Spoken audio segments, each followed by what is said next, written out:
From the heart of the City of London, with all the dazzle and glitter of another time and another world, Musical Talk, the UK's independent musical theatre podcast, celebrates 100 years of the London Palladium.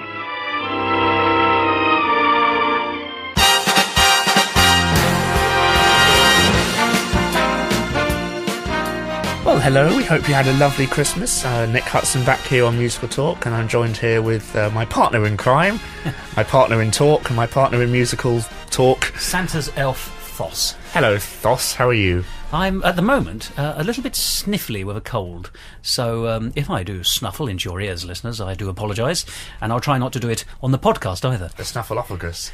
I'm so depressed, big bird. Snuffleupagus. It's a very special time in this country for one theatre specifically. We mentioned it a couple of times on the podcast. It is the world famous London Palladium. 2 days ago, I think, the release of this episode, it celebrated its centenary year. That's Boxing Day, isn't it? Yes. Ow. And a very, very special theatre, very close to every British theatre fan for many reasons, of which Thos, I and a couple of people are going to discuss during the course of this episode. So it's happy birthday to the Palladium, and here's why, really, isn't it? Thos, speak. All right, I shall, thank you. Well, I'm going to start with a question for you, Nick. Can you tell me what is the link between the London Palladium and Marks and Spencer's in Oxford Street? I know that you can't, so it was a rhetorical question. The Palladium is near Oxford Street, as it's just off it, so that could be... You're close, actually. That's a good start. Are they linked? They are linked. Is there a tunnel? No, it's not physically linked, but shall I tell you the story? If you go to the Marks and Spencer's, which is near Oxford Circus, near the Palladium, and look at the building, you'll see it's a black marble building, and at the top, in rather tasteless green neon, it says the Pantheon. That building's always been known as the Pantheon, and in the 1860s, there was a premises there called the Pantheon. Called the Pantheon Bazaar.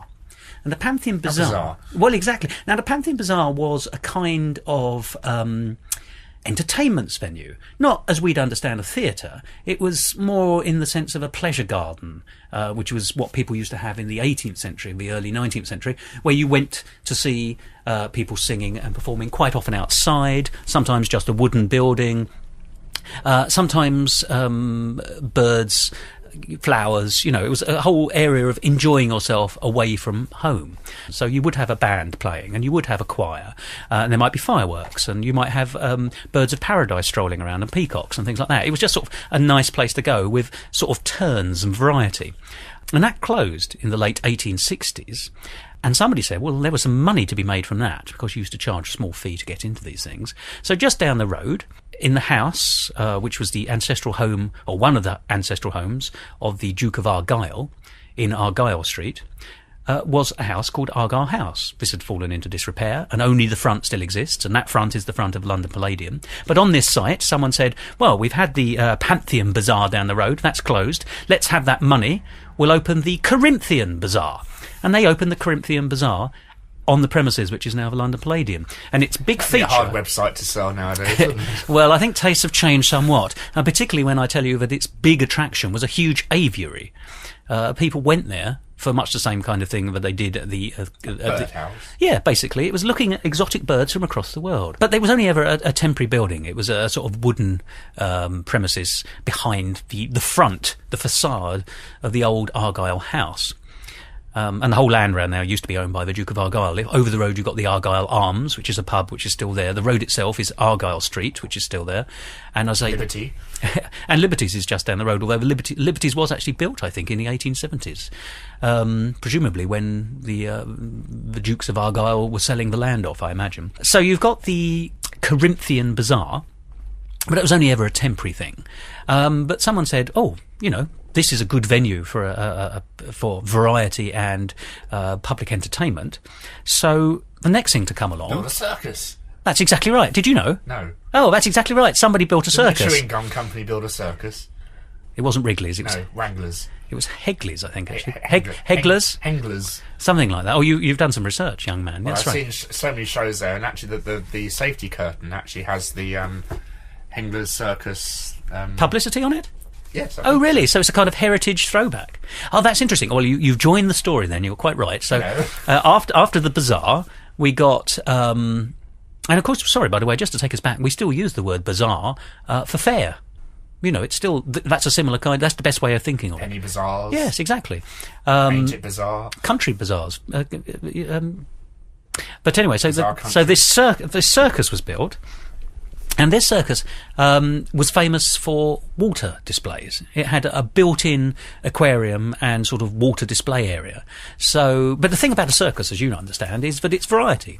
If you go and sit in a big tent, even today, you'll get, in the big top, you'll get sometimes animal acts, although they're dying out, obviously, clowns, jugglers, acrobats, trapeze artists. It's essentially, you sit there and something different's going to be along in a minute. It's like Britain's Got Talent.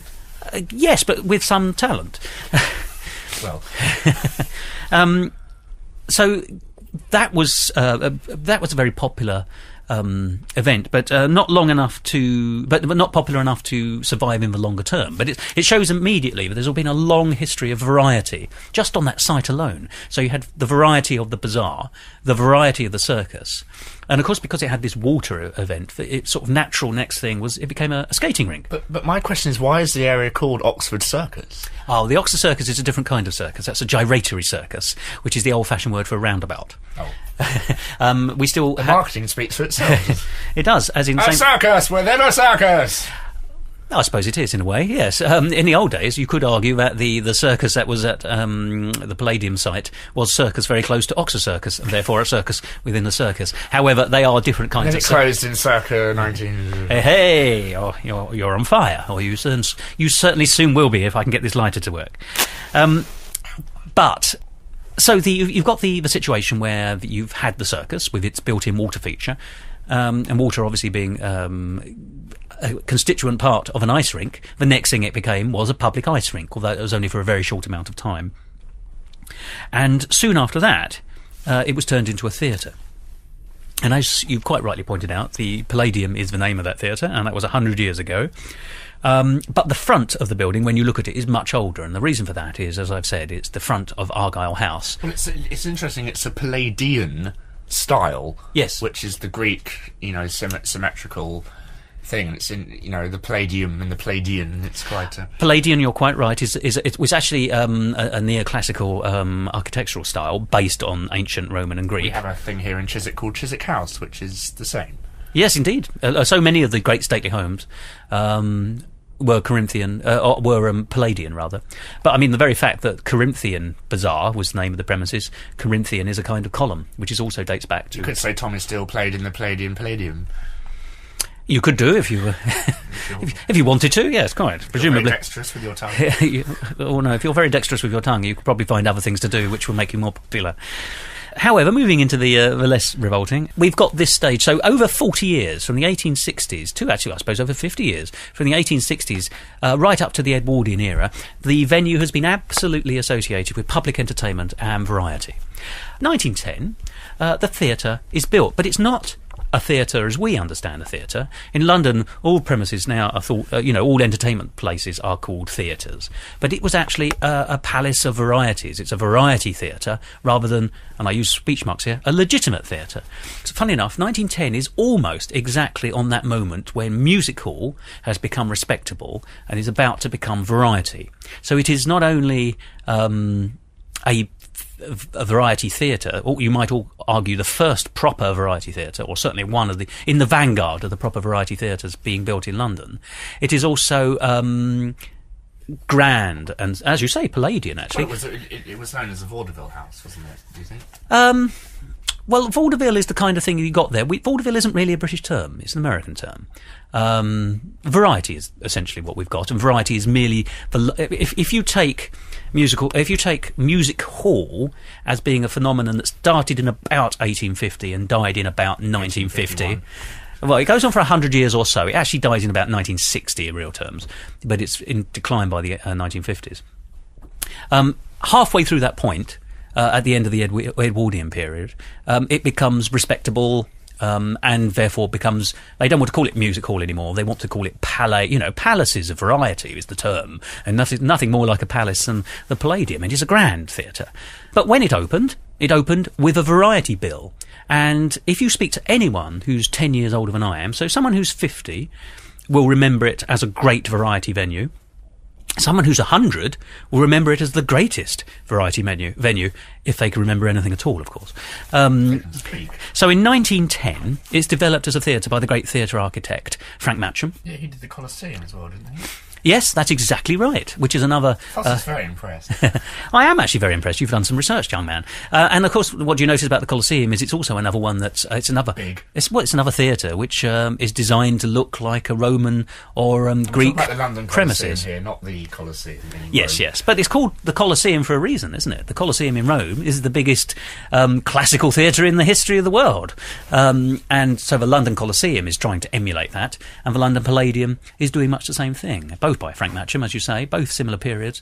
But 1910 sees this variety theatre, the Palladium, open, and because, as I say, variety was now bringing in the rich people, the middle classes, the upper classes, as well as the working classes, in fact, less so the working classes by this stage, it was all mod cons. It is the best of its type.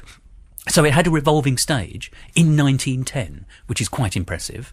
And did you know that the all-newfangled electric telephone...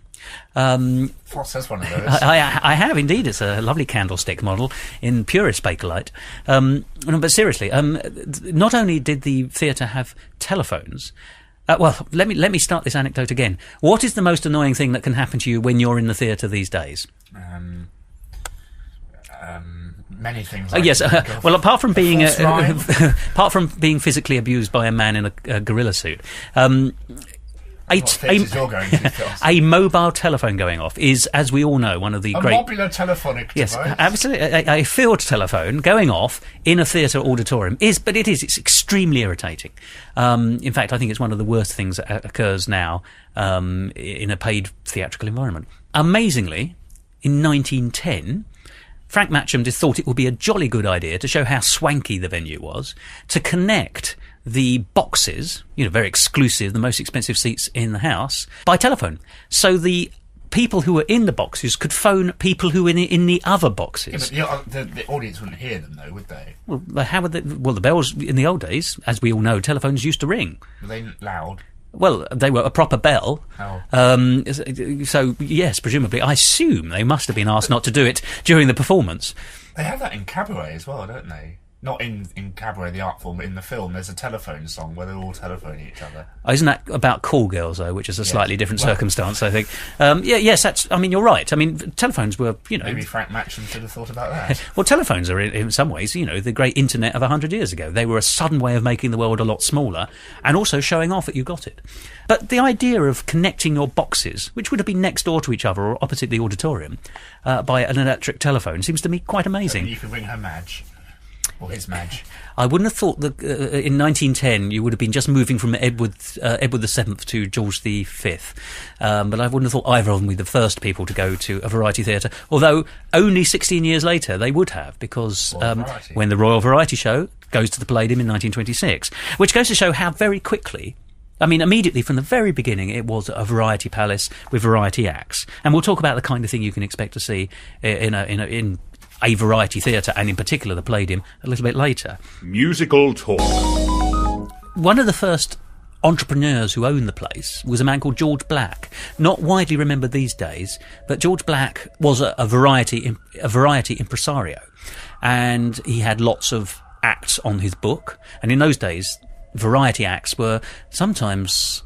a couple or a family who had one sketch, sometimes which had been handed down from their parents or grandparents.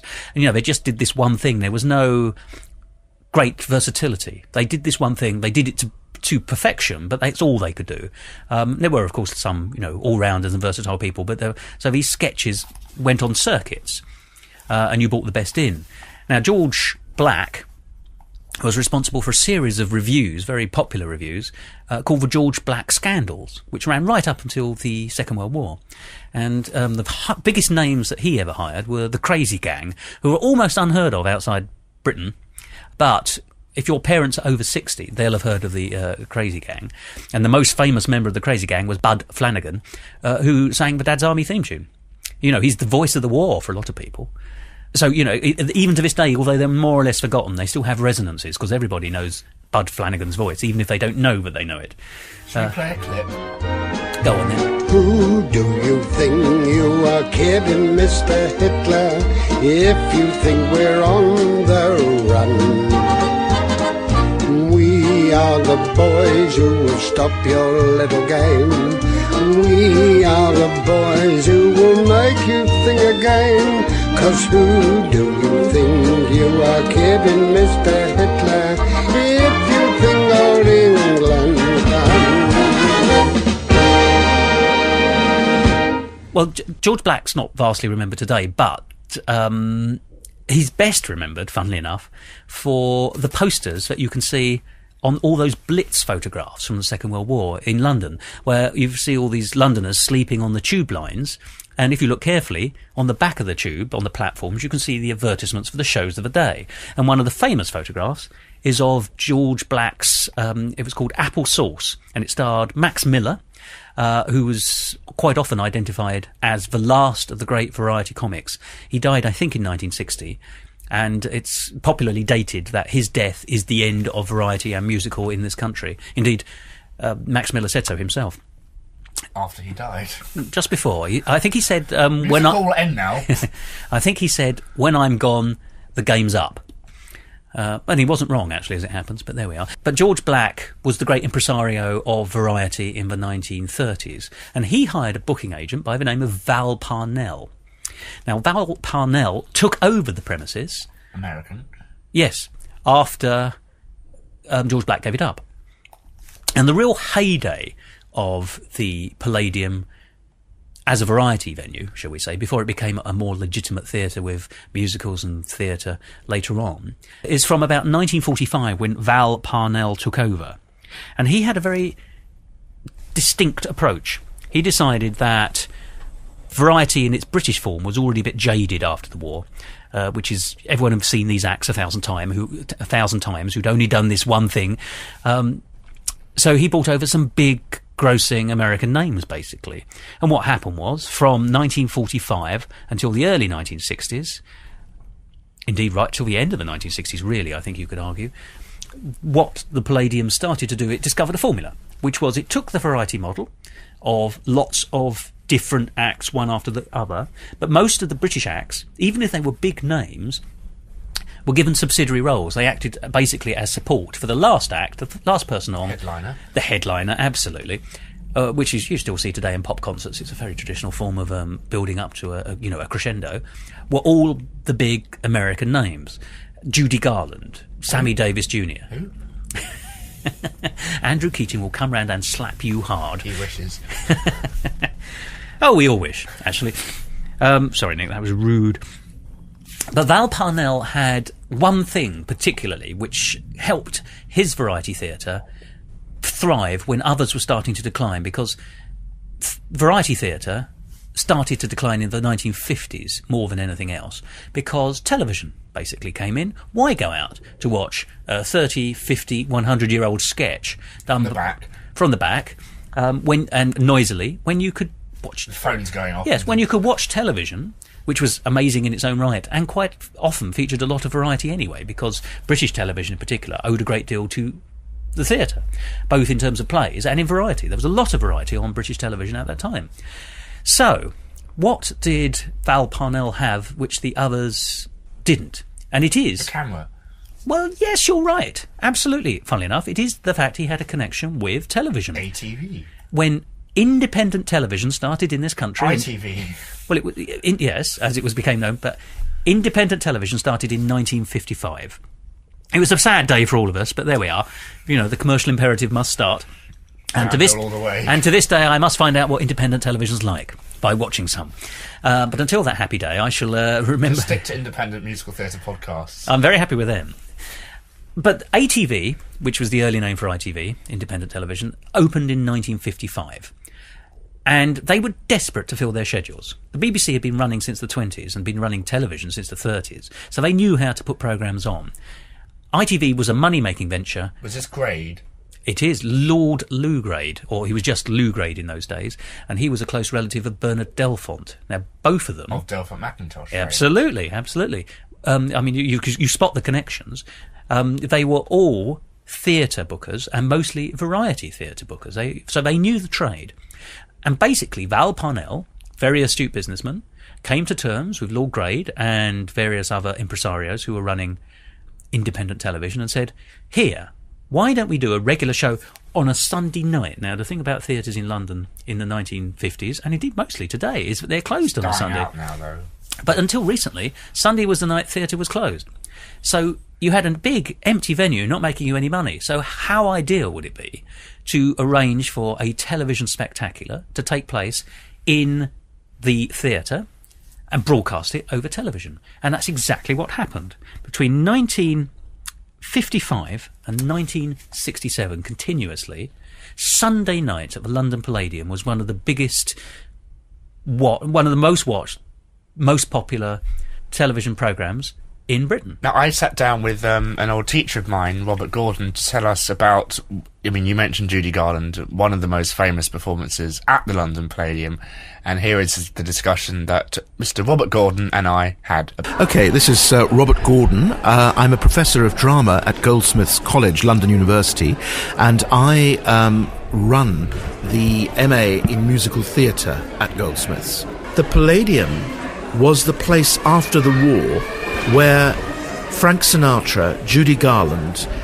Danny Kaye, who was then, in the late 1940s, the biggest male entertainer in the world. Max Bygraves. The British ones were Max Bygraves, and actually Max Bygraves started on the bill for Judy Garland. And let me tell you a little bit, because I think in the sort of show business legendary canon, if you like, Judy Garland is really at the top. I mean, she's regarded in a sense as she used to be billed in the 60s as the world's greatest entertainer. And in a sense that wasn't an exaggeration. Interesting that they called her an entertainer, because she was regarded as more than just a singer. She could talk to the audience, not just sing the songs. But what Judy Garland did at a very important moment in her career, when she was at rock bottom, she was fired by MGM from Annie Get Your Gun, and she'd been fired from a number of other musicals for not turning up on time or not turning up for days on end. She was really at a low point in her career, and it was a crisis. And she met this guy, Sid Luft. I'm not sure if that happened before or after this, but I think she had met this guy, Sid Luft. But somebody said to her, why don't you go to England? Because, you know, you've got a huge public there, and they would love to see you on the stage. And she'd never thought of, you know, in that way, being a live performer, but she needed to do something. She was doing radio, the Bing Crosby show a lot, and that was just keeping her in work. But she set sail. In those days, of course, you didn't normally get on a plane, and she was nervous of flying.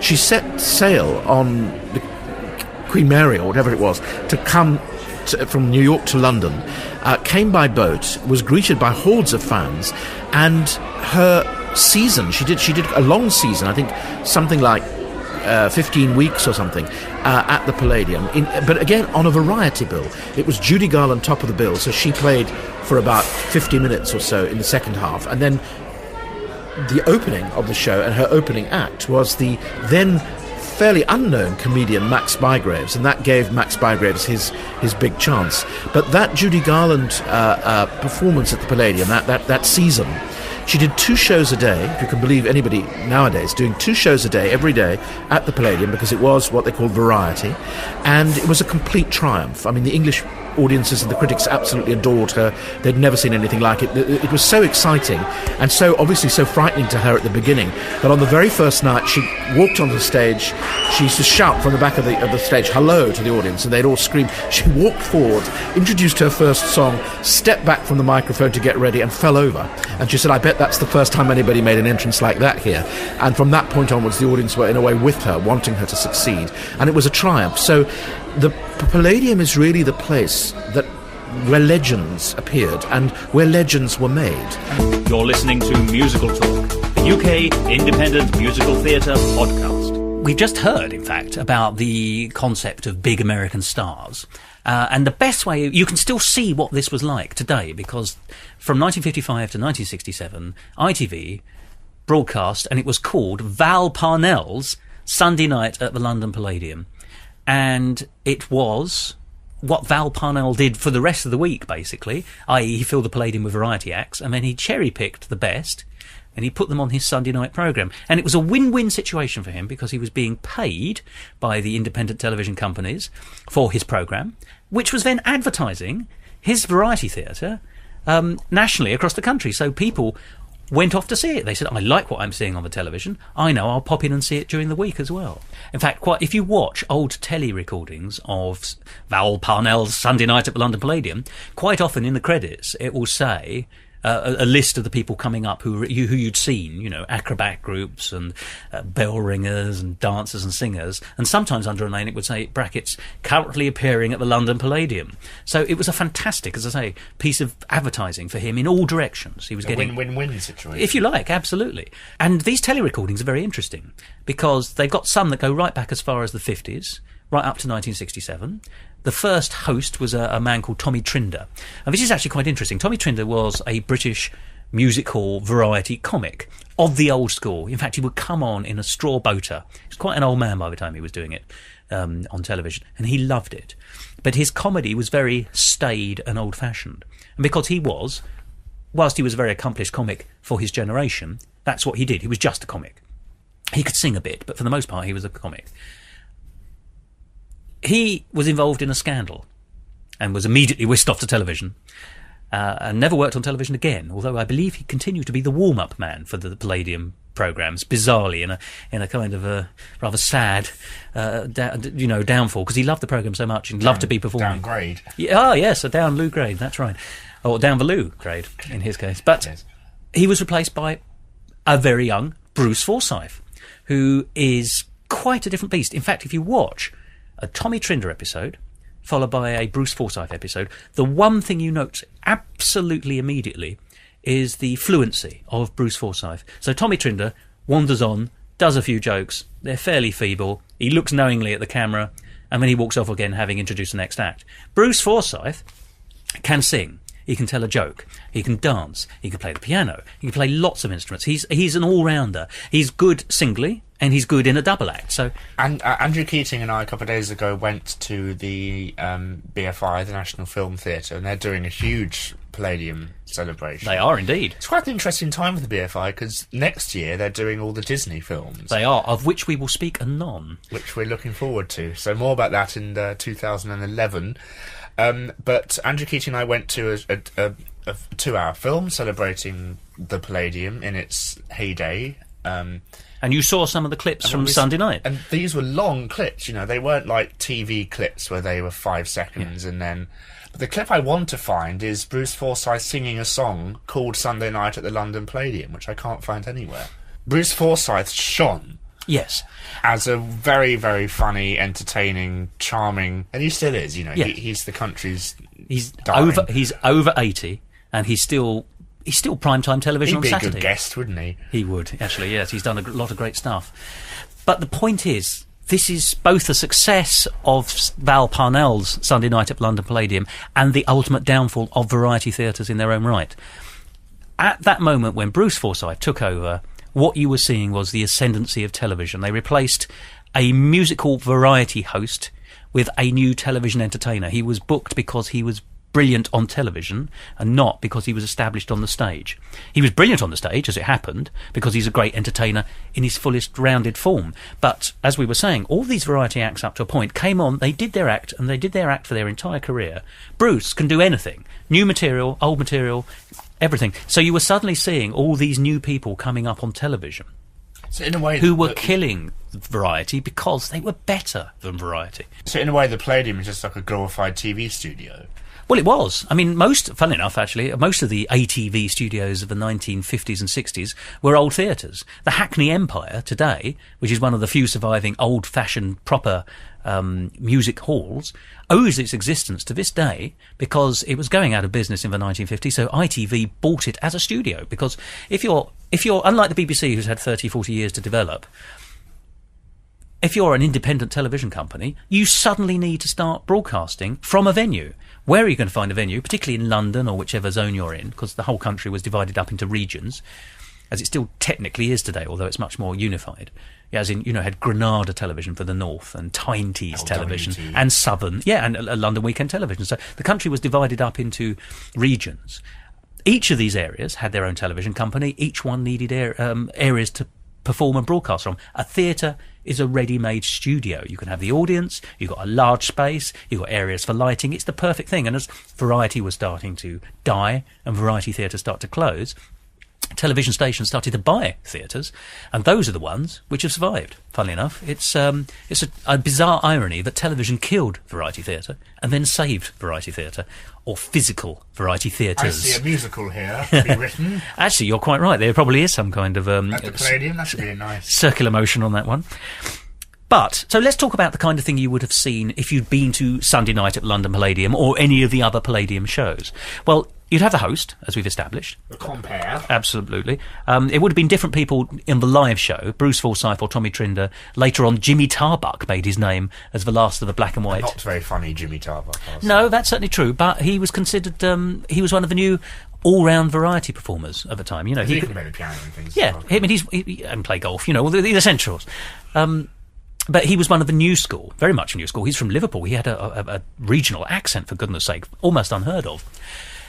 So you'd sit in the audience, you get a bit of music from the orchestra, you'd have a live orchestra, exactly like the Muppet Show, funnily enough. In fact, the Muppet Show is a perfect example, because the person who did the live music that the band in the Muppet Show were pretending to do is Val Parnell's son, the late Jack Parnell, and did some of the episodes of Sunday Night at the London Palladium, along with other band leaders such as Cyril Ornadale. If you're a collector of old British records, you'll remember his name.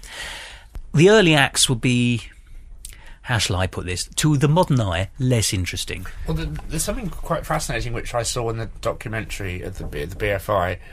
They had buskers outside the theatre, and I think that were sort of, and the entertainment was starting there, which I thought was a lovely touch, as it thing. were. Yeah. Well, it's entertainment upon entertainment in an area known for its variety. I mean, if you have a lot of people queuing up to get in, busking's a perfect way of making a few bob. Literally shillings in those days, of course. So you get the music. Then you might start with a dance routine, and that will be the boys and girls of the chorus doing some kind of piece to a dance to a well-known piece of music. You might get the Tiller Girls, or the John Tiller Girls, as they were originally known. They were named after a man called John Tiller who put them together. If you're not British, you might not know what the Tiller Girls are. They are essentially a long line of glamorous, at least glamorous as they were perceived in the 1950s, ladies, usually legs up to their eyebrows. Indeed, long legs in stockings, doing high kicks. It was a high kicking routine. Quite a simple act, really. You might be wearing a different costume every week, but essentially you're doing fast high kicking in synchronisation, sometimes going round in circles, sometimes in a line, to the music. It looks fabulous. It does look fabulous, although you wouldn't want a full evening of it. The most famous Tiller girl, of course, is Betty Boothroyd, who went on to become Speaker of the House of Commons, one of the most important roles for a commoner. She did not do any high kicking. She did a bit of kicking of parliamentary arse, if you want me to be vulgar. That was it. Be more vulgar. No, I don't think so. So the Tiller Girls, or a dance routine, and then you get the travelling variety acts, which were, in my view, as I say, less fascinating. Things like acrobats. Acrobats were a very low-level performance thing. Very skilled. They were quite often bottom of the bill, partly because where can you go with an acrobatic act? It is very impressive to look at, but once you've seen it, the whole evening of it. Yeah, exactly. That's exactly what the issue is, and of course, it's not a one-trick pony, but it is another act. Well, possibly, but there's not that much you can do with it. You can amaze people with the dexterousness and the gymnastics, but that's all you can do. On, off, goodbye. Exactly. Once you've done a couple of songs, i.e. performed to a couple of bits of music, there's not much more you can do. So you'd get a comic, perhaps. He would come on, or no, it wouldn't be a she, it would be a he. You might get bell ringing. It's genuine variety. You might get all manner. You might get a bird act. There's a famous fake bird act which gets referred to in various sketches called Florinda and Her Feathered Regiment, which is a good name for. Well, it's I went to that website yesterday, but it's. But it's that kind of act. You can imagine what that act would be. That would be a man and a woman coming on with birds. And magic and things. Magic act, ventriloquist. You've got it absolutely on the head. Exactly the kind of thing you think for a typical variety show. You'd have a lot more singers than anything else, but you'd be going up the playlist. So towards the end, particularly in the second act, you'd get bigger names. So the big British comics and the big British, for example, yes. And one of the episodes of the Palladium. God, he was boring. Funny enough, you're not the first person to have said that. Yes, Sure I'm not. there's not much to him. Bruce Forsyth was much better than he was. And he was disguised as Adam Faith in the particular sketch, wasn't he? Yeah. So I think that's from 1961. Adam Faith, you have to remember, was famous mostly for being a pop star and looking very attractive to women. And some men, probably. Oh, yes, possibly. Well, it's 1961. I don't think that kind of thing was very encouraged. But that's not much of an act, is it? Looking attractive. Certainly doesn't feel more than 3 minutes, if you're lucky. So, but the British acts would come on, and you might get Morecambe and Wise, because they were a variety act. They were in the That's right. thing at BFI. Not very good, actually.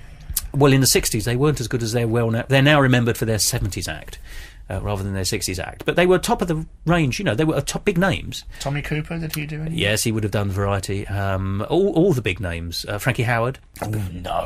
Oh, yes. No. Shut your face. And then finally... Shut that door. No, that's someone else. Because, Larry Grayson did do Sunday Night at the London Palladium when it was revived in the 70s, in 1973 and 1974. Because he's exactly that kind of act. He's a good variety act. But, as I say, towards the top of the bill, you would then get the big American name. It would be Lena Horne or Judy Garland or Sammy Davis Jr. There are some episodes of Sunday Night at the London Palladium which have been released on DVD. And interestingly, one of the big names that's featured at the end of the show is Mario Lanza. Not well remembered these days, but he was the big thing in in the 1950s. Sang light Tenors often are big things. and he sang light operetta. I mean, it seems amazing to me that that's how you would finish a show. A fat Italian American would come on and sing light operetta to you. But there were screams of delight from the audience when he came on.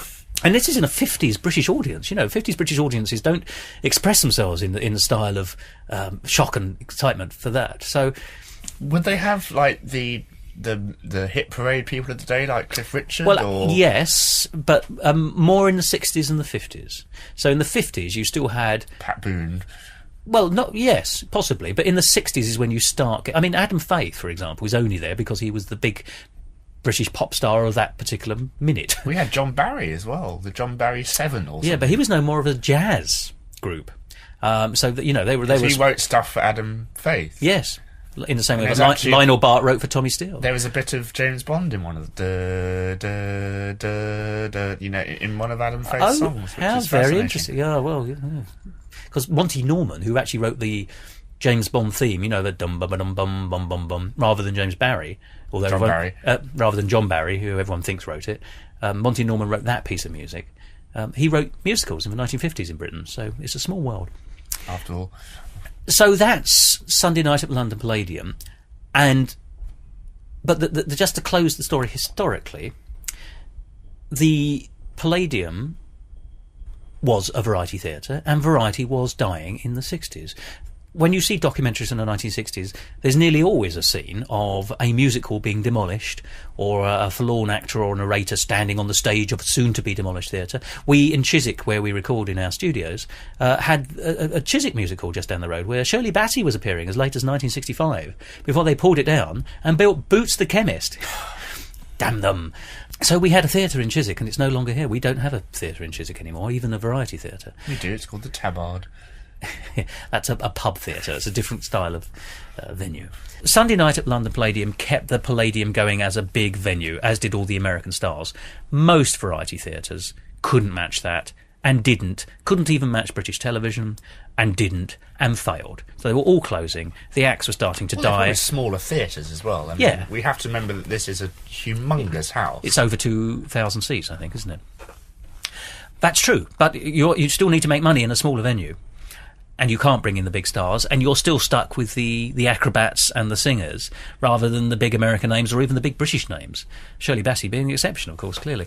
But that's a one-off. That's not going to bring the money in. That's not going to keep the venue open. And you've also got these much more talented people coming onto television and film, like Bruce Forsyth and the whole generation of 60s performers, Cilla Black, people It's like interesting that. how they all went on to do TV game shows.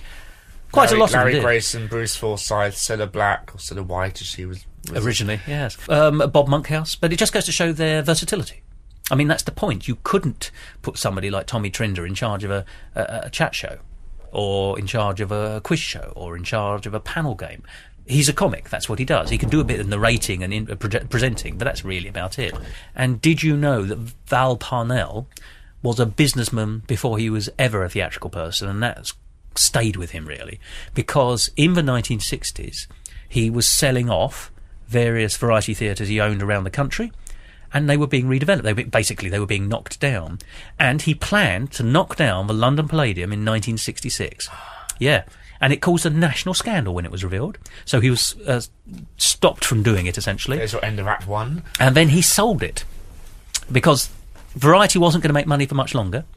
And indeed, Sunday Night at London Palladium finished in 1967 on television, at least in its initial run. You know, its day had done. People didn't want to see variety anymore.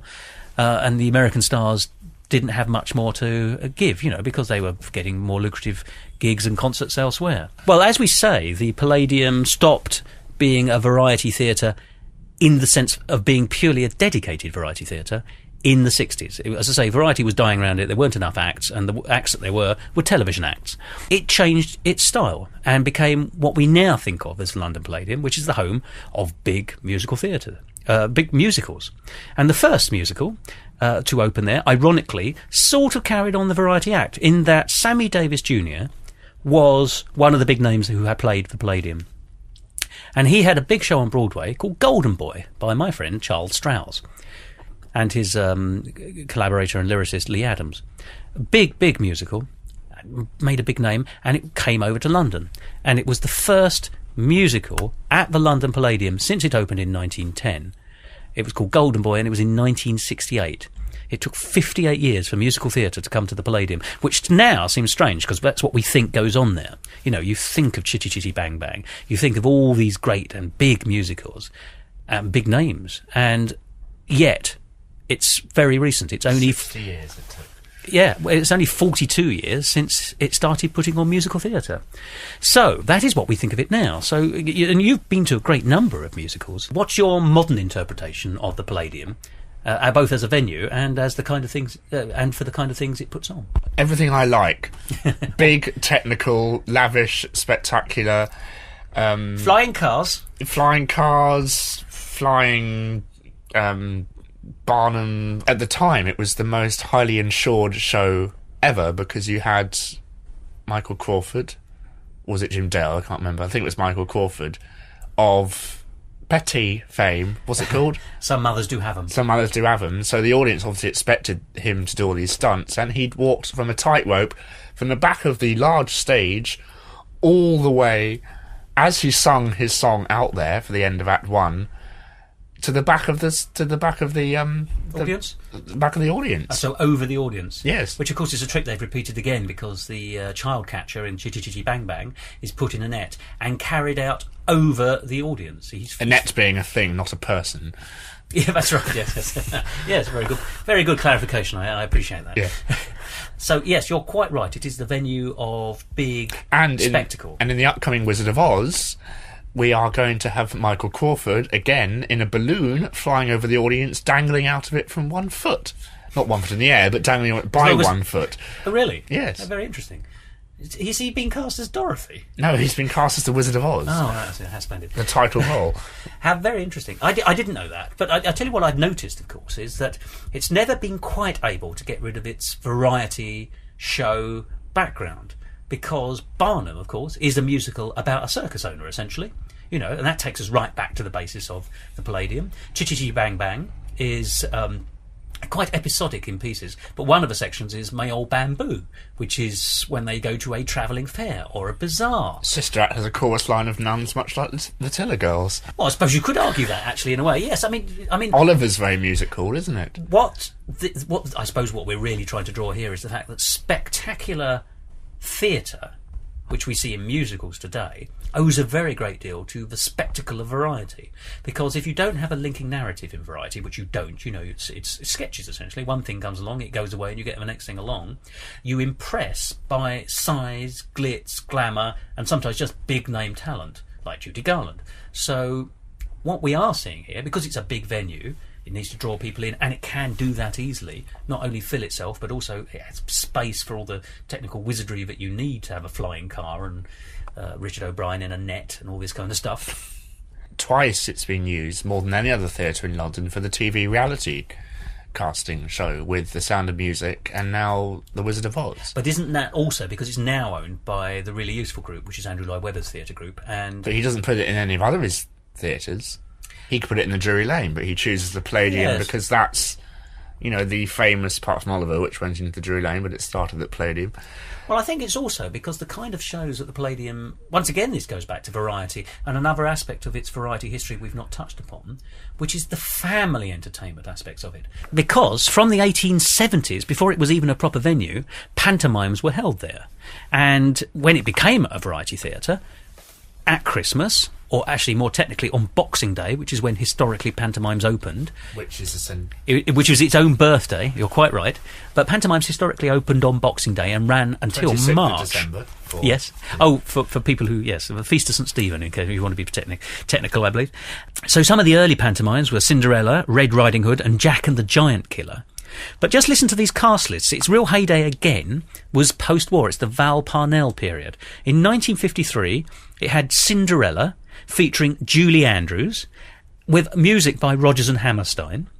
In 1954... But that's not a pantomime, though, is it? When it came to London, it was pantomimed. Yes, you're right. You're talking about the fact it was a TV special in America. When it came over to Britain, it was turned into a pantomime. Oh, really? In 1954, Peter Sellers and Max Bygraves appeared in Mother Goose, which was written by Spike Milligan and Eric Sykes. These are big names in Britain. In 1956, Norman Wisdom was Aladdin. Cilla Black played Aladdin in the 1970s. And the last pantomime at the London Palladium was in 1987 when they did Babes in the Wood, and that starred the late John Inman as the nurse and Derek Griffiths, who's very Langford in it as well. I couldn't tell you, but I do know that was the last time. There was a time when there was always a pantomime in the middle of London, a West End pantomime. There has not been a West End pantomime in London since the Palladium stopped doing it in 1987. And I guess you could say it's come full circle, because a couple of weeks ago we had the Royal Variety performance from the London Palladium. That's right. Well, that has stayed since 1926, I think. They've only been doing it at the Palladium again quite recently. It used to be the Dominion. I remember the children's Royal Variety performance was at the Dominion, and then I think it depends whether it's BBC doing it or ITV doing it, or... Well, as you say, it's full circle then, isn't it? Because it was at the Coliseum, and then it was up north in the Manchester Opera House, I think. So it's now come 100 years on full circle at the Palladium. Well, the Royal Variety performance, or Royal Variety show, is the only real variety that is still staged in London, staged on television. I think you could say that X Factor and all these Britain's Got Talent are... a form system of variety. Yes, they are, of course. That's television. No, it's more the audience booing at people, I think. But that takes you back to music hall, bizarrely, isn't it? That's when the audience aren't being polite and clapping. They're through tomatoes. Well, yes, they did. I mean, in a way, this is a much more... I don't want to get too class-based here, but variety is a much more working-class form of entertainment than theatre, which was associated with the middle and upper. It's not as simple as this, but in a broad nutshell, musical, very working class. It makes itself more respectable, but then again, so does the working class in general in the Edwardian era, right through the 20th century. So variety becomes the posh version of music hall, but it's still less posh than theatre. ITV is considered less posh than the BBC. I think I need Thos to do a diagram for me. And if you watch Sunday Night at the London Palladium, particularly under Tommy Trinder, it feels like a very working class programme. And I don't mean that in a snobby way, but they got members of the audience up to do something called Beat the Clock, which was a bit of, in the middle. It was a kind of quiz show where they just picked a couple of people out of the audience. And I was watching an episode on DVD, and the people they picked out of the audience were a dustman and his wife. And that was very typical. For the most part, ITV was what you watched if you were working class, and BBC was what you watched if you were slightly higher class. You could say it's the same now, couldn't you, Thos? Well, you could, indeed. I mean, forgive me, that's the demographic it's always worked to, which is why variety, in the form of Sunday Night at London Palladium, is something that is is thought of as an ITV programme. X Factor's ITV. And X Factor's. I mean, that's not, we can't push it too far because the BBC has its own variety programmes and its own talent. They have the musical theatre one. They do, but that's about musical theatre. Yeah, so I mean, you can still see those lines. The fissures in British society. And, I'm not here to judge whether they're good or bad, but they're there. There are differences, and they are catered for. Everyone's got something they can watch. But, so pantomimes were a massive, massive thing. And then suddenly that all stopped. But pantomimes, of course, is the very epitome of a family show. And the musicals we get to... Golden Boy, that 1968 one with Sammy Davis Jr., not a family show. It's about a boxer, a black boxer at that, making his way in America. Now, Chitty Chitty Bang Bang... That's a very family. We're talking. These aren't pantomimes per se, but they fall very much into a similar demographic. They are big family shows with a very heavy interest in making sure that children come. Often children are in it as well. Yes, that's also true. So you've got and dogs. Up to a point. Yes. You mean would that when you say would that be when? In The Sound of Music, when she sings "Climb Every Mountain," she's actually thinking about peaks. No. Ha! It's a hilarious dog joke. Is it? Pekingese. Oh. Write that one down for later. No, Oliver had a dog. Chitty Chitty Bang Bang had 7 dogs. For 7 sisters? No, that's a different musical again, isn't it? And Wizard of Oz will have a dog. So, of course, yes. I'm clutching at straws here, but... it's very nice. So, as you can see, although the Palladium has developed in its 100 years, and all praise to the Palladium... It is still very firmly in touch with its variety roots, even to this day. But it still does concerts on Sundays. Yes, gala concerts. We've been to them. We saw a Stephen Sondheim there some years ago. Follies. We did. But look at Follies. Isn't Follies a show about a variety theatre? I don't know. I didn't understand a word of it. It is. Let me tell you, Nicholas. It is. It's about a variety theatre which is about to be pulled down. Oh, your Sondheim thing is over. Stop talking about it. You can never finish with Sondheim. I'm finishing The Hat. How dare you? The Follies is about a vaudeville theatre in this case, but which is a variety theatre in America, about to be pulled down, reenacting some of its acts from the past. So even that is a fine example of the Palladium being the big theatre, the big variety venue. And just my parting shot for this episode is that if you watch old episodes of Sunday Night at the London Palladium, which are available on DVD, and they're quite worth it just to see some of the acts and how theatre and television looked at the time, the opening scene is a crowd of people. You can't see any buskers, I'm afraid, Nick, sorry. But a crowd of people queuing to get in, and then the camera closes in on the sign over the door, and it says the Ace Variety Theatre of the World. Ace being first premiere, or whatever you like to say. So that is how it marketed itself. And I think you can still argue, at least to a degree, that whilst variety is dead, the ideas, the spectacles, and the spirit of variety is still alive and kicking in the London Palladium, and we look forward to its next 100 years, when you and I will meet again to talk about it. In some form of cryogenically frozen state. Have you seen the Dior dancers, Thos? I have not. Go away and look at them on YouTube. Go away! I put a link to them on the Musical Talk Twitter feed. They're absolutely phenomenal, and I really recommend you have a look at them. And that's a good example of variety, I guess. It's quite... It could be the most abusive thing towards a woman I've ever seen in my life. Is this the kind of thing we should be encouraging? Well, no, but they treat this woman like a skipping rope at one point. Oh, it's acrobatics. Yes. Ah, which takes us back, once again, to the early episodes of Palladium. But it's more... This is from Sunday Night at the London Palladium, and it's more dancing with very strong acrobatic elements. I think I might even know this. I think I might even know the scene. Do they swing her around like she's a cape? It's actually almost like a bolero, isn't it? They throw her into the wings at one point. Yeah. She just walks on. It's highly amusing and very entertaining. And really very skilled, of course. Yes, of course. What musicals have you seen at the Palladium that stand out, and why do you think it's such a venue that these musicals choose to go into? Well, I the one I remember most, I have to say, is when I think of the Palladium, I think of Chitty Chitty Bang Bang. I don't think of The Sound of Music. I didn't go to see it. I don't actually go to the Palladium a great deal. I think partly because, and this is me being snobby, it's variety roots, just to give us closure on this, because variety isn't a part of my heritage. We were a BBC family, and we still are, I tell you. So I enjoy a bit of variety when I see it, but not too much. And I'm not that keen on shows which, for example, I'm in two minds as to whether I'm going to see The Wizard of Oz, because I think The Wizard of Oz as a film is a masterpiece. Got new songs in it, though. Yes. I'm in two minds. Well, now I'm not so much in two minds. But I mean, I'm sure it'll be excellent and spectacular, but unlike you, Nick, I'm not that fascinated by a spectacle. I'm much more interested... Leave! Well, the day a Sondheim turns up at the Palladium for a run, not just a concert, that's when I go to the Palladium more willingly. Who's a Sondheim? Anthony Sondheim, the brother. You must have heard of him. No. I think of the Palladium as a family venue, and as I do not have a family, I'm not sure I'm drawn. We have to, before we leave, we have to mention Tommy Steele, of course, who is in the Guinness Book of Records, I think, for performing at the Palladium the most times. Really? I saw him in A Christmas or Scrooge, the Leslie Brookes and Anthony Newley musical. Which he more or less made his own for some years.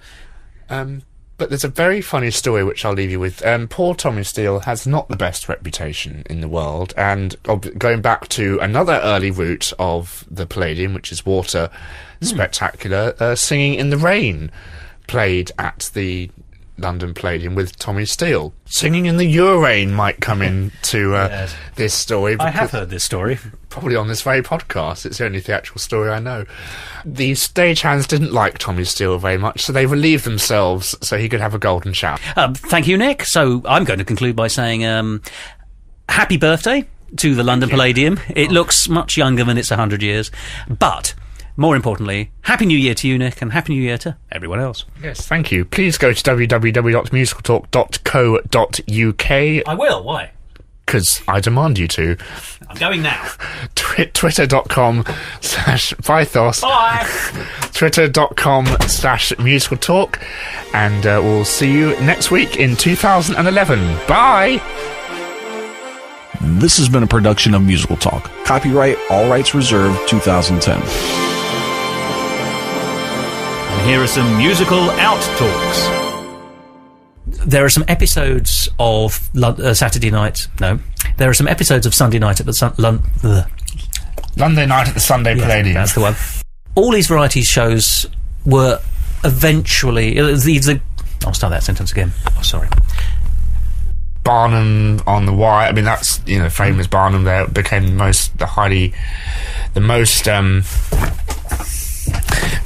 most expensively...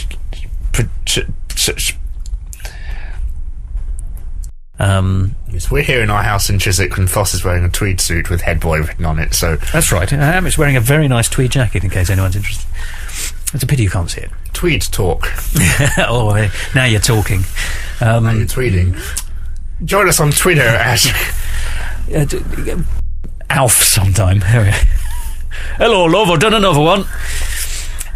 He gets all the credit for I've written one called Fowlies.